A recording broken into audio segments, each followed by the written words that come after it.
हमारी कोई बेशकीमती चीज अगर खो जाती है या चोरी हो जाती है तो हम क्या करते हैं? हम शिकायत करते हैं। और अगर दरोगा कहे कि चोरी हुई नहीं, या तो उनका दिया हुआ वोट खो गया या फिर चोरी हो गया। लेकिन दरोगा ने कहा ऐसा कुछ नहीं हुआ, उम्मीदवार जीत के आया है, उम्मीदवार जीत के आया है। फिर भी लोग जानना चाहते हैं वोट कहां गया, खो गया या चोरी हो गया। राठी में एक कहावत है, कर नहीं चला डर कशाला, कुछ किया ही नहीं तो डरते क्यों? हाथ कंगन को आरसी क्या कुछ छुपाने की कोशिश हो रही है?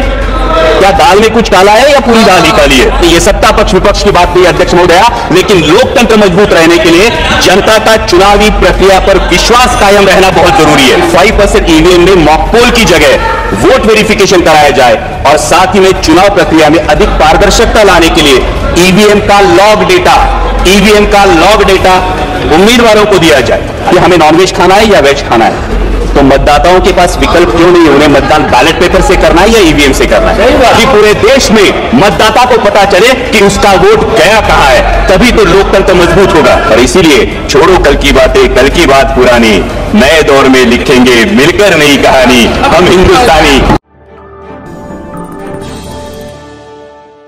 धन्यवाद अध्यक्ष महोदया। आज मैं खुद को गौरवान्वित महसूस कर रहा हूं क्योंकि आज मैं एक ऐसे दस्तावेज पे अपनी बात रखने का मुझे सौभाग्य प्राप्त हुआ है जो हमारे लोकतंत्र की प्रेरणा है और हर भारतीय के जीवन का मार्गदर्शक तत्व भी है। अध्यक्ष महोदय, जब हमें आजादी मिली तब कई देशों ने हमारा मजाक उड़ाया था, लेकिन गर्व की बात है कि इतना खंडप्राय देश होने के बावजूद आज हम विश्व के सबसे बड़े लोकतंत्र के रूप में लगातार प्रगति की ऊंचाइयों को छू रहे हैं। और इसका एक प्रमुख कारण है संविधान, जो हमें व्यक्ति केंद्रित नहीं बल्कि राष्ट्र समर्पित होने की सीख देता है। अध्यक्ष महोदय, मैं उस महाराष्ट्र की भूमि से आता हूं जहां 350 साल पहले छत्रपति शिवाजी महाराज ने एक आदर्श प्रस्तापित किया था, रयतेच राज्य स्वराज्य। छत्रपति शिवाजी महाराज के स्वराज से ज्यादा वैभवशाली, ज्यादा बड़े कई साम्राज्य निर्माण हुए और हस्तगत भी हुए, लेकिन आज भी 350 साल बाद छत्रपति शिवाजी महाराज के स्वराज का नाम लिया तो हमारा भी सीना 56 इंच का होता है। और इसका कारण है छत्रपति शिवाजी महाराज के स्वराज को मिला नैतिक अधिष्ठान, और वही प्रेरणा संविधान में भी प्रतीत होती है। समता, बंधुता और स्वतंत्रता के नैतिक अधिष्ठान पर मानव का उत्थान और मानवता का कल्याण। और इसीलिए संविधान के निर्माण में योगदान देने वाले हर उस व्यक्ति के प्रति मैं कृतज्ञता व्यक्त करता हूं और उन्हें आदरपूर्वक नमन करता हूं। अध्यक्ष महोदय, जब हम अमृतकाल की बात करते हैं, जब अमृत की बात हो तो हलाहल की बात तो निकलती है, और जब हलाहल की बात निकले तो मंथन तो होना चाहिए। लेकिन मेरा यह मानना है कि इस मंथन में पुराने जख्मों को कुरेदने से अच्छा है कि वर्तमान का परीक्षण करें और भविष्य का अवलोकन करें। अध्यक्ष महोदय, संविधान ने संसद को संवैधानिक व्यवस्था में प्रमुख स्थान दिया है, लेकिन दुर्भाग्य की बात है कि कई बार हम संसद को राजनीतिक अखाड़े में बदला हुआ अनुभव करते हैं। व्यक्तिगत टिप्पणियां और नारेबाजी की वजह से कई बार संसद की कार्यवाही भी स्थगित करनी पड़ती है।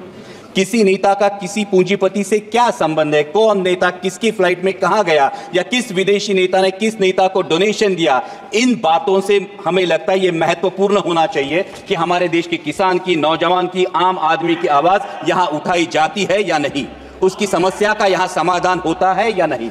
अध्यक्ष महोदय, हम देशहित के मुद्दों पर चर्चा चाहते हैं, बहस चाहते हैं, ना कि राजनीतिक नारेबाजी। और ये सत्ता पक्ष हो या विपक्ष, दोनों को ध्यान में रखना चाहिए। अध्यक्ष महोदय, संविधान में सामाजिक, आर्थिक और राजनीतिक न्याय की बात की है। जब आर्थिक न्याय की बात हो तो हमें सोचना चाहिए कि क्या हम सही मायने में देश की जो सबसे बड़ी आबादी है उन किसानों को आर्थिक न्याय प्रदान कर सके हैं। उनकी मेहनत का, उनकी फसल का क्या उन्हें सही दाम मिल पा रहा है?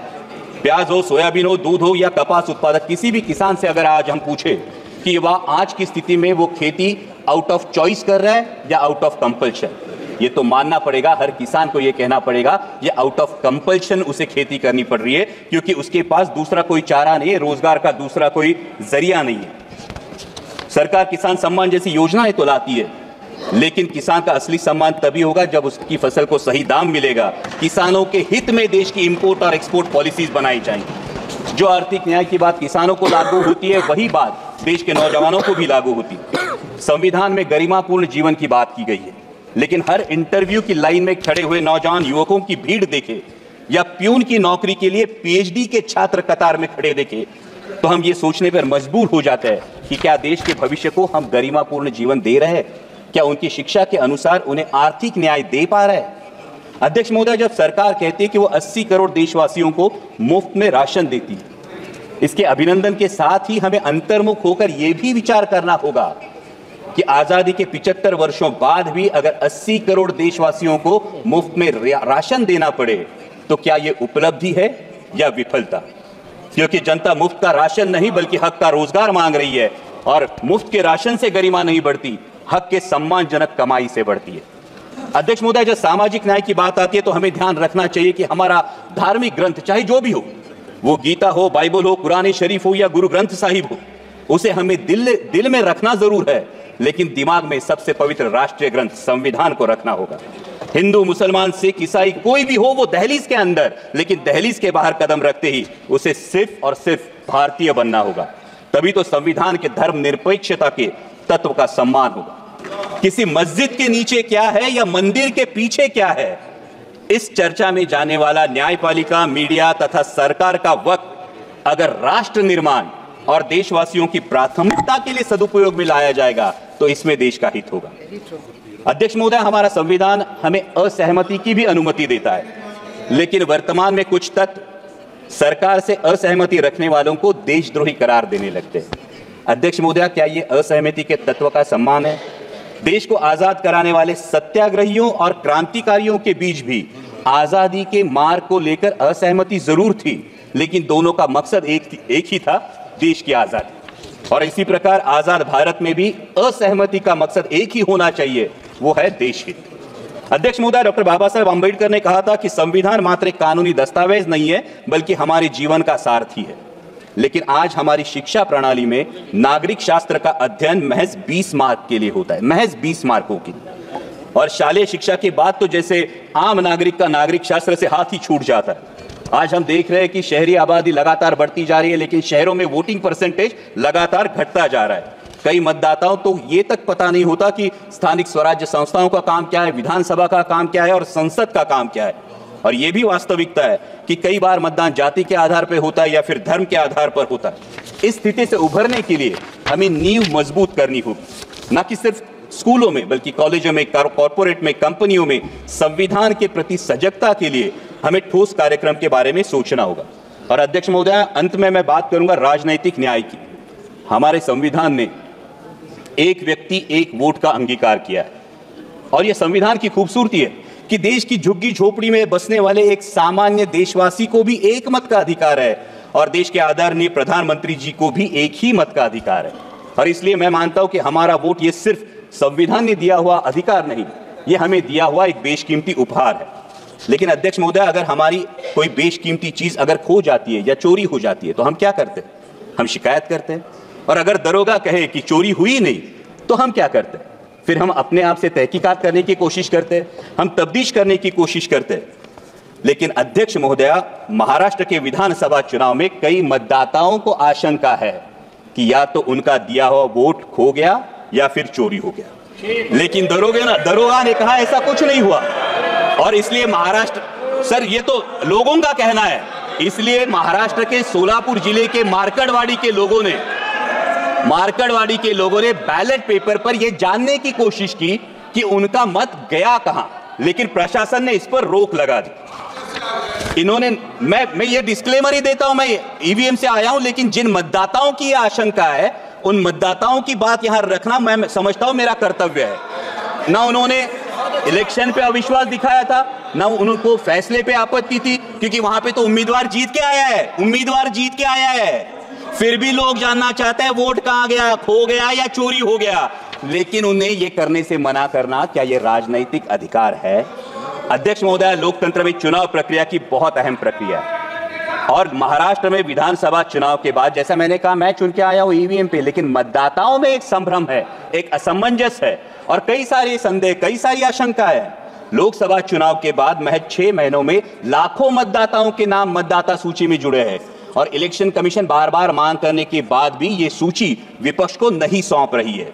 उसी के साथ में जो सुप्रीम कोर्ट की गाइडलाइंस थी, जो 5% वीवीपैट कंट्रोल यूनिट और बैलेट यूनिट का वेरिफिकेशन होना था, ये सुप्रीम कोर्ट के गाइडलाइन के बावजूद अचानक इलेक्शन कमीशन ने नई एसओपी जारी की है, जिसमें ये वेरिफिकेशन नहीं होगा बल्कि पूरी मेमोरी बर्न करके सिर्फ उसमें मॉक पोल कराया जाएगा। तो इससे असमंजस और भी बढ़ जाता है। हमारी मराठी में कहावत है, कर नाही त्याला डर कशाला, कुछ किया ही नहीं तो डरते क्यों, हाथ कंगन को आरसी क्या। और इसलिए अध्यक्ष महोदया, ये शंका उत्पन्न होती है, क्या कुछ छुपाने की कोशिश हो रही है, क्या दाल में कुछ काला है या पूरी दाल ही काली है। अध्यक्ष महोदय, लोकतंत्र की मजबूती के लिए जनता का, ये हम और उनकी बात नहीं है, सत्ता पक्ष विपक्ष की बात नहीं है अध्यक्ष महोदया, लेकिन लोकतंत्र मजबूत रहने के लिए जनता का चुनावी प्रक्रिया पर विश्वास कायम रहना बहुत जरूरी है। और चुनाव आयोग का गठन ही फ्री और फेयर इलेक्शन के लिए हुआ है। इसलिए आपके माध्यम से मेरी दरखास्त है कि 5% ईवीएम में मॉक पोल की जगह वोट वेरिफिकेशन कराया जाए और साथ ही में चुनाव प्रक्रिया में अधिक पारदर्शिता लाने के लिए ईवीएम का लॉग डेटा उम्मीदवारों को दिया जाए। अध्यक्ष महोदय, ये तो मानना पड़ेगा कि अध्यक्ष महोदय, ये तो मानना पड़ेगा कि चुनाव आयोग मतदाताओं की सुविधाओं के लिए हमेशा जागरूक रहता है।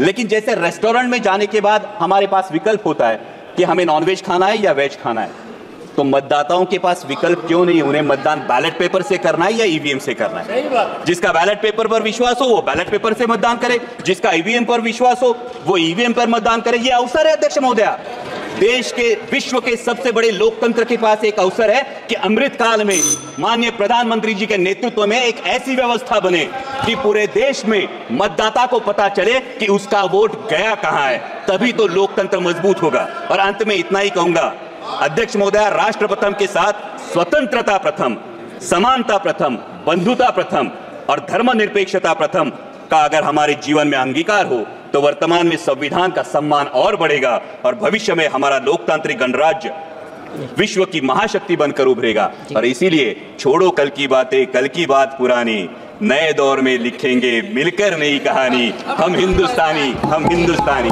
जय हिंद।